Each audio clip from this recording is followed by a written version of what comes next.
में और आशा करती हूँ आप सभी बहुत बढ़िया होंगे, बेहतरीन होंगे, जल्दी से क्लास को ज्वाइन करेंगे।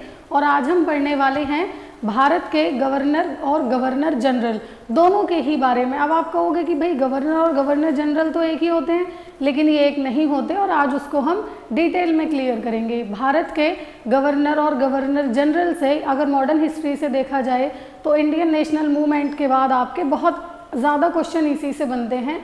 तो इनका क्रम, इनका समय और आपको गवर्नर जनरल द्वारा किए गए कार्य तीनों ही पढ़ने बहुत ज़्यादा महत्वपूर्ण रहेंगे। तो ध्यान रखेंगे कि अगर भारत में शुरुआत की गई गवर्नर बनाने की तो कब से की गई, वो आपके बंगाल से ही की गई थी।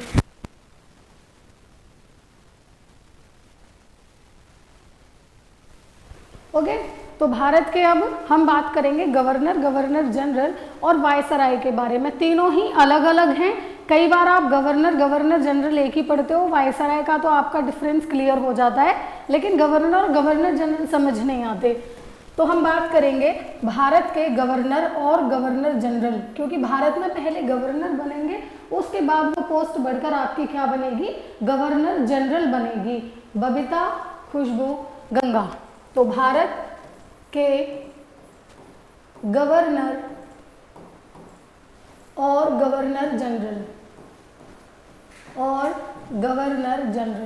अब जिन बच्चों ने मेरी बंगाल के नवाब वाली क्लास देखी होगी उन्हें पता होगा कि अंग्रेज सबसे ज़्यादा नज़र अपनी किसके ऊपर रखते थे, बंगाल के ऊपर रखते थे। और बंगाल के ऊपर नज़र रखने के साथ ही साथ भाई बंगाल में ही सबसे ज़्यादा उन्होंने अपनी जो शक्ति थी वो स्थापित करने की कोशिश करी, क्योंकि बंगाल से मैंने आपको बताया था यूरोप, अगर भारत से 100% कोई माल निर्यात किया जा रहा है तो उसकी 70% भरपाई कौन करता था, 70% भरपाई सिर्फ और सिर्फ बंगाल करता था। सूती वस्त्रों के लिए, गरम मसालों के लिए, हर चीज़ के लिए क्या ज़रूरी था, हर चीज़ के लिए ज़रूरी था आपका बंगाल। यानी कि जितना भी माल निर्यात किया जाता था भारत से 70% माल की भरपाई कौन करता था, वो आपका बंगाल करता था। तो शुरू से ही बंगाल नज़रों में रहेगा। हम बात करें द्वैध शासन की, बंगाल विभाजन की, या भारत के गवर्नर बनने की, सारी ही चीज़ों की शुरुआत बंगाल से की गई थी। किससे, बंगाल से की गई थी। तो ये वाला क्वेश्चन आपके दिमाग में भाई आएगा कि बंगाल में ही क्यों द्वैध शासन लागू हुआ, या बंगाल में ही हम बोलेंगे कि सबसे पहली बार आपका गवर्नर क्यों बने, या बंगाल का ही विभाजन क्यों हुआ। कारण मैंने आपको बता दिया है, हमारा फ़ायदा जिस जगह से ज़्यादा होगा उसी जगह पर अंग्रेजों ने नज़र बनाकर रखी हुई थी। ठीक है, तो यहाँ आप देखेंगे गवर्नर। तो जैसा कि बंगाल के नवाब वाली क्लास में आपको मैंने बताया कि बंगाल के अंदर विलय कर लिया। बंगाल का नवाब कौन था, ये आपको सिर्फ समझना है। बंगाल का नवाब था आपका मुर्शिद कुली खां। बंगाल का पहला नवाब कौन था, मुर्शिद कुली खां था, जिसको दीवान बनाकर नियुक्त किया था औरंगजेब ने। औरंगजेब ने क्या बनाया था, औरंगजेब ने इसे बंगाल का दीवान बनाया था और आगे चलकर फर्रुख शेर द्वारा कौन बना दिया गया, ये बंगाल का नवाब बना दिया गया, मुर्शिद कुली खां। तो इस मुर्शिद कुली खां ने ही बंगाल में उड़ीसा को मिला लिया। बंगाल में किसे मिला लिया, बंगाल में उड़ीसा को मिलाया, उड़ीसा को मिलाया। इसके बाद में इसके उत्तराधिकारी बने, नवाब हुए, उन्होंने बिहार को भी, किसको, बिहार को भी बंगाल में मिला लिया। तो आप देखोगे कि पहले तो सिर्फ बंगाल पर अधिकार है अंग्रेजों का, जैसा कि प्लासी के युद्ध के बाद भारत में, बंगाल में अंग्रेजों की शक्ति जो है वो मजबूत हो गई, अंग्रेजी सेना मजबूत हो गई, ईस्ट इंडिया कंपनी मजबूत हो गई बंगाल में। तो उन्होंने सोचा कि भैया बंगाल में हमारी शक्ति है, हमारे हाथों में कंट्रोल है बंगाल का, तो फिर हमें यहाँ पर एक पद का सृजन करना चाहिए, यानी कि एक पोस्ट बनानी चाहिए जहाँ पर बैठकर हमारा ही कोई अंग्रेज अधिकारी क्या करेगा, हमारा ही एक अंग्रेज अधिकारी यहाँ से चीज़ों को संभालेगा, रूल करेगा। तो उन्होंने एक पद बना दिया गवर्नर। क्या पद बना दिया गया, गवर्नर, एक पोस्ट बना दी अंग्रेजों ने। ठीक है, यहाँ तक बात क्लियर। इसके बाद में मुर्शिद कुली खां ने बंगाल में उड़ीसा का विलय किया। किसका विलय किया, उड़ीसा को बंगाल में मिला लिया गया और बिहार को भी बंगाल में मिला लिया।